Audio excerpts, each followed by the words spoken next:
Cancer, welcome dito sa iyong second week of August reading.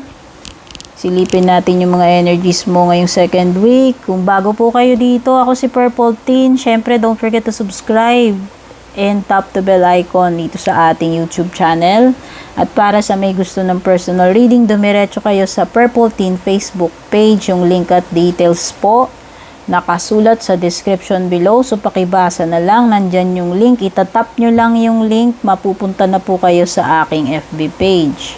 So, yun. Ang ine-entertain ko po doon, yung mga inquiries, at kung magbubook kayo, mag-send lang po kayo ng private message. Overall energy mo, Cancer, second week of August is Archway. Ito yung mga opportunity na magbubukas para sa iyo. So, ayan, get ready dito sa mga bagong opportunities and possibilities na paparating sa iyo. Grab mo na yan. I-ayos ko muna yung cards, guys.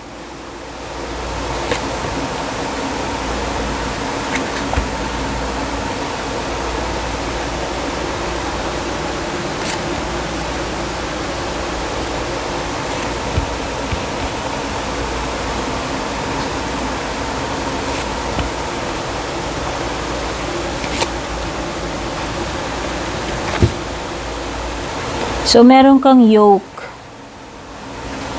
Feeling tied down or frustrated. So, pwedeng iba sa inyo dito, may stagnant energy. Or yung feeling nyo na, alam nyo yun, na-stuck kayo dyan sa ganyang sitwasyon. So, pwedeng iba dito, frustrated kayo tungkol sa isang bagay. Itong second week. Meron ding lightning, control your anger or you will be sorry. Talaga naman, alam mo ba yung mga taong madaling magalit or hindi nila nakokontrol yung galit or emotions nila, usually napapahamak. No? So, yan, huwag kang magpapadala dito sa galit mo. Do not let itong anger mo na siya yung mag-control sa iyo or i-consume kanyang iyong matinding galit kasi pwedeng ikapahamak mo yan. Or you will regret itong mga bagay na nagawa mo out of rage or anger.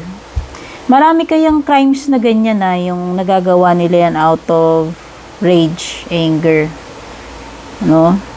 So, maganda pa yung mga cool na tao. Diba? At least, hindi na nga sila tumatanda, hindi pa sila naka-high blood, hindi pa sila napapahamak or nakukulong dun sa paggawa ng mga ganyan, yung galit, no?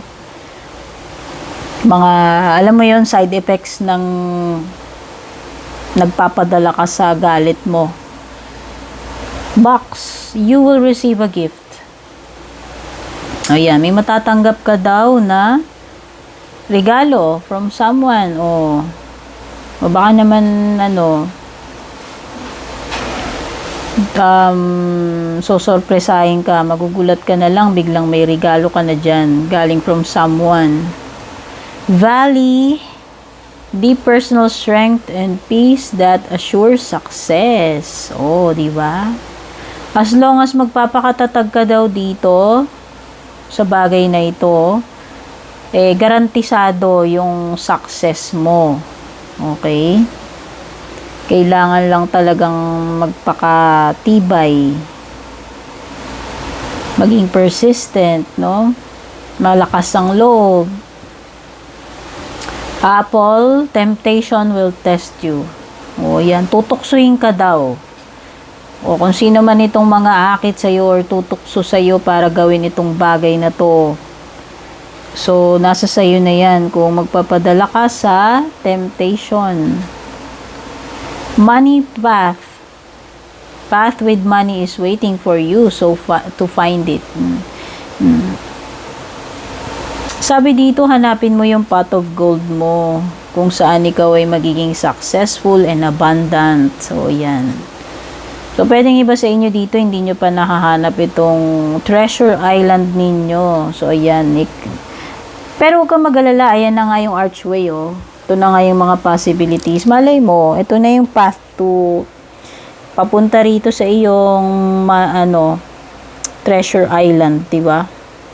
path to success and abundance. Excuse me. Moon, changes in your life. So, ayan. Expect mo rin na may mga pagbabago itong second week para sa iyo. So, sana itong changes na ito ay change for the better. Bear, danger especially in money matters. So, mag-ingat sa pag-handle ng pera at kabuhayan. Or pakikipag-deal, mga transaction ninyo na may kinalaman sa pera. Okay? So, ito yung mga energies mo. Sana nagustuhan mo to. Don't forget to subscribe kung hindi ka pa nakaka-subscribe. Paki-like and share na rin. Take care and God bless.